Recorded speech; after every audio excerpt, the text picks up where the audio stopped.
عزیز طلبہ و طالبات، اردو زون میں خوش آمدید۔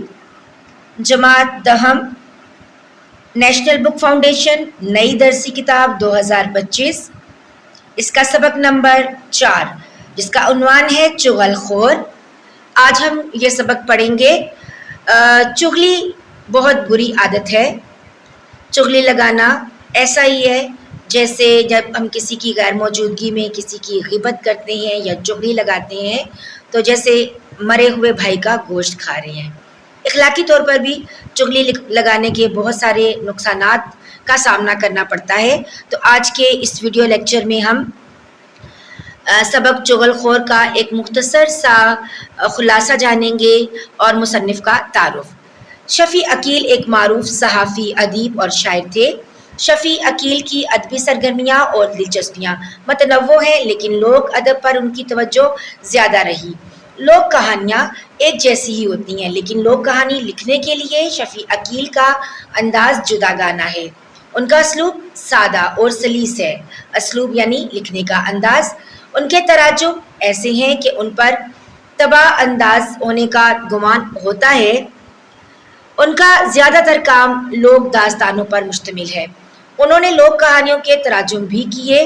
مختلف لوک داستانوں کو اردو میں منتقل کر کے انہوں نے ایک بڑی ثقافتی، علمی اور ادبی خدمت سر انجام دی۔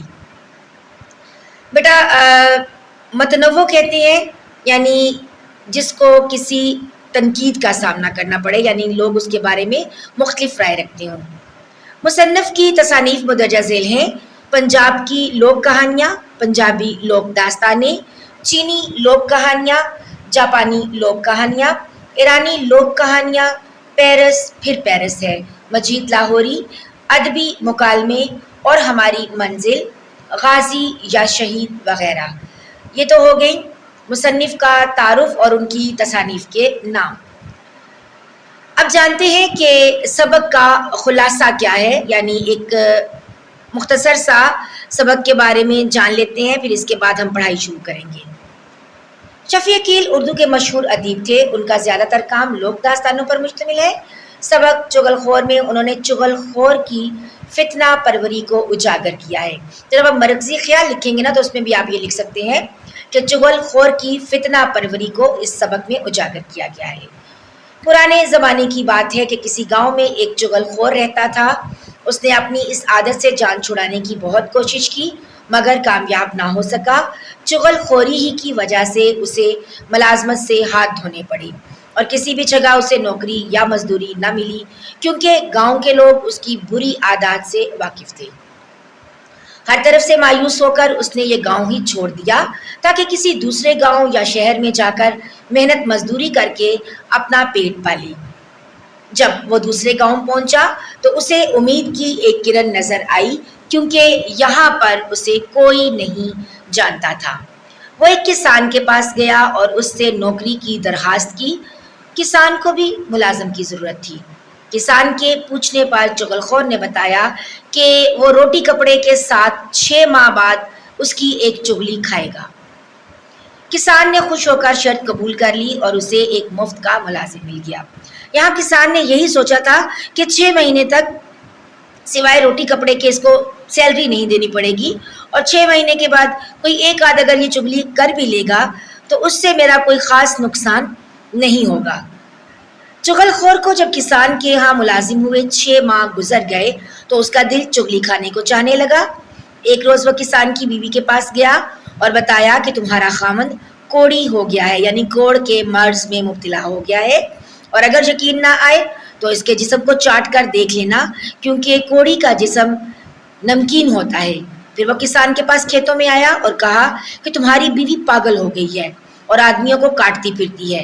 اگر یقین نہ آئے تو کل جب کھانا لے کر آئے گی تو دیکھ لینا۔ پھر وہ کسان کے سالوں کے پاس گیا، سالے یعنی کسان کی جو بیوی ہے اس کے بھائی، اور کہا کہ کسان تمہاری بہن کو بہت مارتا ہے، تمہاری بہن شرم کے مارے تمہیں بتاتی نہیں ہے۔ اگر خود آنکھوں سے دیکھنا ہو تو کل دوپہر کو کھیتوں میں آ کر دیکھ لینا۔ چغل خور وہاں سے سیدھا کسان کے بھائیوں کے پاس پہنچا اور کہا کہ تمہارا بھائی محنت مصیبت میں گرفتار ہے، تمہارا بھائی جو ہے وہ سخت مصیبت میں گرفتار ہے، اس کے سالے ہر چوتھے روز آ کر اسے خوب مارتے ہیں اور یقین دلانے کے لیے کہا کہ کل دوپہر کو کھیتوں میں آ کر دیکھ لینا کہ کسان کے سالے اس سے کیا سلوک کرتے ہیں۔ اس طرح چغل خور سب سے کہہ کر واپس اپنے کام میں مصروف ہو گیا۔ دوسرے روز دوپہر کو جب کسان کی بیوی کھانا لے کر کھیتوں میں آئی اور قریب ہو کر کسان کی کلائی پکڑی اور چاٹنے کے لیے منہ آگے بڑھایا تو کسان اچھل کر دور ہٹ گیا۔ کسان کی بیوی جو ہی آگے بڑھنے لگی تو کسان کو یقین ہو گیا کہ یہ پاگل ہو گئی ہے اور کاٹتی پھرتی ہے۔ کسان نے جوتے سے اس کی خوب پٹائی کی، اسے خوب مارا۔ اب دیکھیے یہاں پر چغل خور نے چھوٹی سی ایک چغلی لگائی، لیکن ایک پورا خاندان جو ہے وہ تباہ ہونے کے دہانے پر پہنچ گیا تھا۔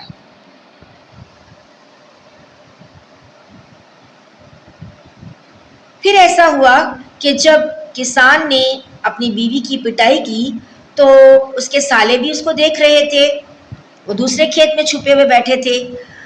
انہوں نے جب دیکھا تو ان کو فوراً سے یقین ہو گیا کہ کسان جو ہے وہ ہماری بہن کو مارتا ہے، اور جو چغل خور تھا اس نے بالکل ہمیں ٹھیک آ کے بات بتائی تھی کہ ہماری بہن جو ہے وہ شرم کے مارے ہمیں نہیں بتاتی۔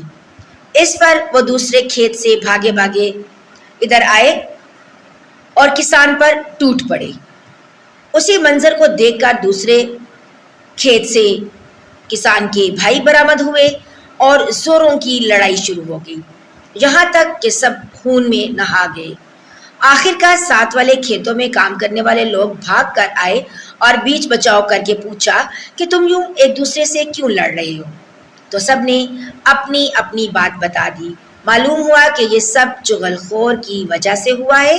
چغل خور کو ڈھونڈا گیا، لیکن چغل خور گاؤں چھوڑ کر جا چکا تھا۔ آج ہر چغل خور کہنے پر ناراض ہو جاتا ہے، کیونکہ اسے ڈر ہے کہ اگر اس نے یہ بات تسلیم کر لی تو کسان کے سالے اور بھائی اسے چھوڑیں گے نہیں۔ یعنی جو شخص چغلی لگاتا ہے وہ یہ ماننے کو تیار نہیں ہوتا کہ میں تو چغل خور ہوں، میں چغلی لگاتا ہوں، کیونکہ جب بات کھلے گی تو ظاہری سی بات ہے چغلی لگانے والے کی خوب درگت بنے گی۔ تو یہاں پر بیٹا آج کا ہمارا لیکچر اختتام پذیر ہوا۔